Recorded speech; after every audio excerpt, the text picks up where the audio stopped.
Hi hello ನಮಸ್ಕಾರ. ತಮ್ಮೆಲ್ಲರಿಗೂ news ಚಾನಲ್ಗೆ ಸ್ವಾಗತ. ಇವತ್ತು ನಾವು ಎನ್ ಪಿ ಎಸ್ ಯೋಜನೆ ಬಗ್ಗೆ ತಿಳ್ಕೊಳ್ಳೋಣ. ಹೊಸದಾಗಿ ಏನು ಡೆವಲಪ್ಮೆಂಟ್ ಆಗಿದೆ ಅಂತ. ಎನ್ ಪಿ ಎಸ್ ಅಡಿಯಲ್ಲಿ ಪಿಂಚಣಿಯಾಗಿ ಕೊನೆಯದಾಗಿ ಡ್ರಾ ಮಾಡಿದ ಸಂಬಳದ 50% ಕೇಂದ್ರ ಖಾತರಿಪಡಿಸಬಹುದಾದ ವರದಿ ಏನಂದರೆ, ರಾಷ್ಟ್ರೀಯ ಪಿಂಚಣಿ ವ್ಯವಸ್ಥೆ ಎನ್ ಪಿ ಎಸ್ ಏನಿದೆಯಲ್ಲ, ತನ್ನ ಉದ್ಯೋಗಿಗಳಿಗೆ ಪಿಂಚಣಿಯಾಗಿ ಕೊನೆಯದಾಗಿ ಪಡೆದ ಸಂಬಳದ 50% ಖಾತರಿ ನೀಡಲು ಕೇಂದ್ರ ಸರ್ಕಾರ ಚಿಂತನೆ ನಡೆಸುತ್ತಿದೆ. ಈಗಾಗಲೇ ತಮ್ಮೆಲ್ಲರಿಗೂ ಗೊತ್ತು, ಓಲ್ಡ್ ಪೆನ್ಷನ್ ಸ್ಕೀಮ್ ಏನಿದೆ ಅದನ್ನು ತರೋದಕ್ಕೆ ದೊಡ್ಡ ಹೋರಾಟನೇ ನಡೀತಾ ಇದೆ ರಾಷ್ಟ್ರೀಯ ಮಟ್ಟದಲ್ಲಿ ಹಾಗೂ ರಾಜ್ಯ ಮಟ್ಟದಲ್ಲಿ.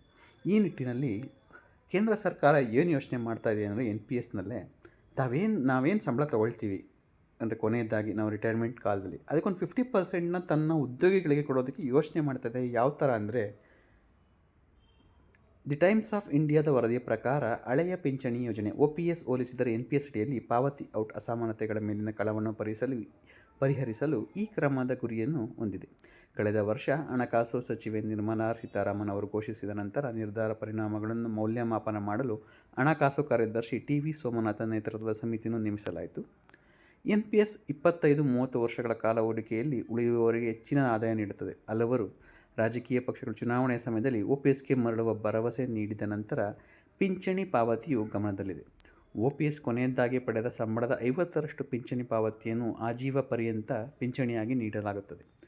ವೇತನ ಆಯೋಗದ ಶಿಫಾರಸಿನೊಂದಿಗೆ ನವೀಕರಿಸಲಾಗಿದೆ. ಮತ್ತೊಂದೆಡೆ NPS ಅಂತಹ ಯಾವುದೇ ಖಾತರಿಯನ್ನು ನೀಡುವುದಿಲ್ಲ ಹಾಗೂ ಇದು ಮಾರುಕಟ್ಟೆ ಸಂಯೋಜಿತ ಯೋಜನೆಯಾಗಿದೆ. ಇದು ವ್ಯಾಖ್ಯಾನಿಸಲಾದ ಕೊಡುಗೆ ಯೋಜನೆಯಾಗಿದ್ದು, ನೌಕರರು ತಮ್ಮ ಮೂಲ ವೇತನದ 10% ಕೊಡುಗೆ ನೀಡಿದರೆ ಸರ್ಕಾರವು 14% ಪಾವತಿ ಮಾಡುತ್ತದೆ. ಕೇಂದ್ರ ಸರ್ಕಾರಿ ನೌಕರರ ಒಂದು ವಿಭಾಗವು 25-30 ವರ್ಷ ಸೇವೆ ಸಲ್ಲಿಸುವವರಿಗೆ ಡ್ರಾ ಮಾಡಿದ ಕೊನೆಯ ವೇತನದ 50% ಖಾತರಿಪಡಿಸುವಂತೆ ಒತ್ತಾಯಿಸುತ್ತಿದೆ.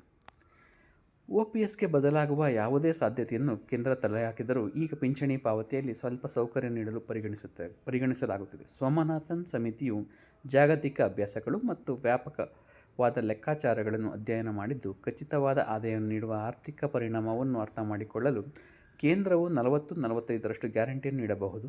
50% ಪಾವತಿಯನ್ನು ಭರವಸೆಯನ್ನು ಉಲ್ಲೇಖಿಸಿಲ್ಲ ಎಂದು ಅದು ಸೂಚಿಸಿದೆ. ಇದರ ಅರ್ಥ ಸರ್ಕಾರದ ಕೊರತೆಯನ್ನು ತುಂಬಲು ಮುಂದಾಗಬೇಕು.